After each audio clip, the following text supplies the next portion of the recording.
how are you feeling? Because I know you've had this early arrival back this morning from Italy. It's very good.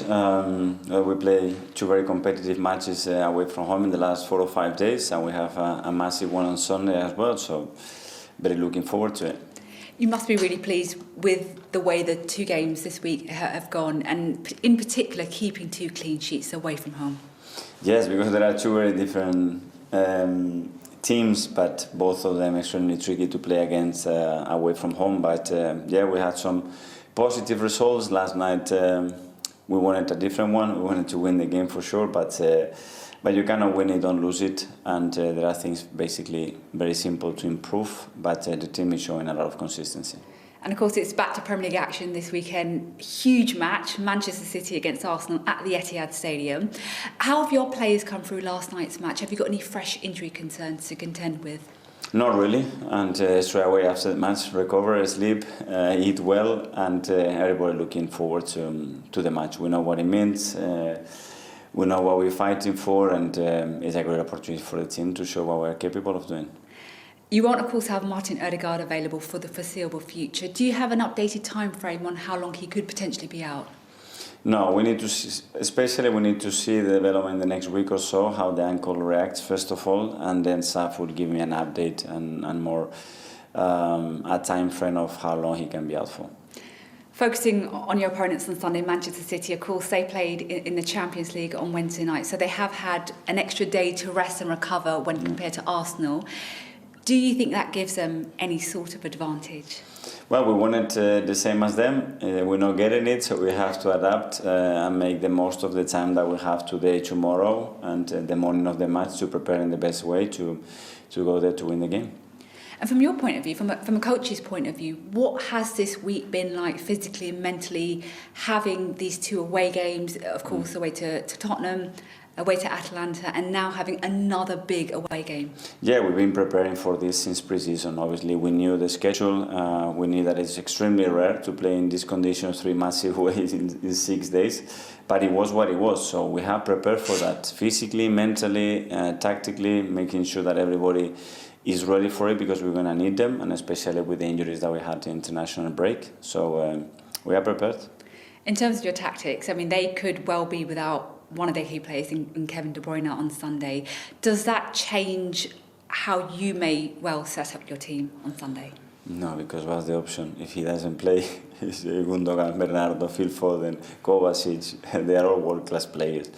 We have a few missing as well, and we have to adapt, but certainly those kind of teams, they don't rely on one individual, even if it's extremely important for them. A final question for me. I mean, Arsenal got an incredible away record in 2024. No losses, and of course that includes a draw away to Man City back in March. You've spoken about how well your players have been able to handle hostile environments. What kind of an atmosphere do you think your players can expect on Sunday? A really competitive one. We go to the home of the champions, the team that I think in the Premier League history has been the most consistent ever, not only in terms of result, but in terms of dominance and consistent top performance, I think without question of a doubt. And this is the challenge, that we go there and we have to prove that again we have made another step and we can compete and win in those grounds. Good luck on Sunday. Thank you so much.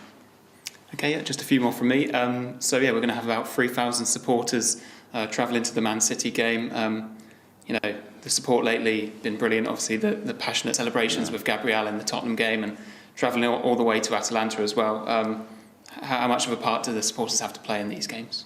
It's great. It's great to give back because you know individually how much people invest. You know their time, their money, effort, travel. And when you are able to give something away from home, it becomes really special. That's what it's a special atmosphere when we play away from home and how our supporters are living the game. So really pleased that consistently we've been able to give a lot back. And like you've touched on already, the games keep coming thick and fast, the Premier League, Champions League, and then the Carabao Cup next week as well. Is this a time of the season that you and the coaches are really enjoying, the opportunity to hopefully win games every few days? Enjoying a lot of time on the office, in the training ground, is what it is. We want to be in the position that we are in. We have dreamed of this years ago, and we are in this position right now. Let's make the most out of it and let's enjoy it. It's a big weekend ahead for the club as a whole, with the women's team beginning their season on Sunday as well at the Emirates at 12:30. Do you have a message for them for their game against Man City? Very excited. We are talking about it. We look like this season again is going to be very special. They will be really strong, and I've already been told that we sold almost 40,000 tickets, which is unbelievable. So great to see the progress and the connection between our people and them as well. So wish them all the best. Yeah, of course they're not your team, but your club. How much admiration do you have for the club to be kind of at the forefront of women's football, and the majority of the games being at the Emirates this season as well? It's great. It's another step. I'm delighted that we are doing that in the way we are doing it. They fully deserve it, and it's growing and growing. And very pleased to see that progress. The same with the academy and how well they are doing. Is as a club, we are strong in every sense. I think it's going to be really good.